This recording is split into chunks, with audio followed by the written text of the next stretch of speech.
think it was July 1946, and of course it was called Rover then. We hadn't heard of Land Rover. So my mother came with me to the factory and see what jobs there are. And I was 15 and I had little white ankle socks on and sandals. Well, I kept this identity card, and inside it says, staff, Miss D-Beds, service department. Oh, gosh. Those are friends, and that's one of the Land Rovers. Oh, that is silly. That one is of me posing. I was doing a presentation for the 70th anniversary of Land Rover. Well, then suddenly this very charming lady came up and said, oh, I've got some old photos from back in the day. I just sort of showed him this photograph, and I couldn't believe the reaction. And I said, well, you know who owns that Land Rover, don't you? She said, no idea. I said, I do. We're going to take this Land Rover, number 16 off the production line, to Dorothy Peters, who used to work with this vehicle in the service department 70 years ago.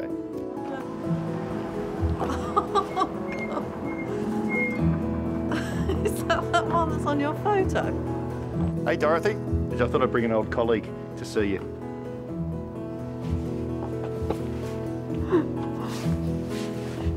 Oh, and it's green because my photo's in black and white. And I couldn't remember what the colour was.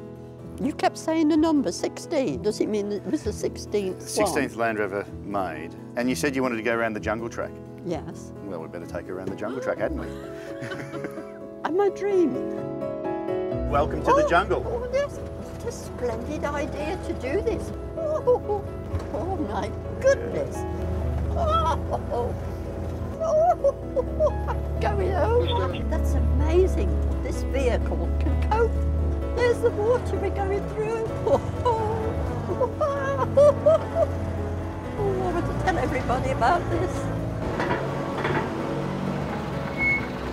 Hi, Grandma. Hello, Grandma. Hello. Don't cry, because you know we'll all go for it. You've not been in it before, have you, sir? No, I've never driven in a Land Rover, ever. Around the factory, the ceilings were so high, or birds used to nest and you'd get birds' eggs.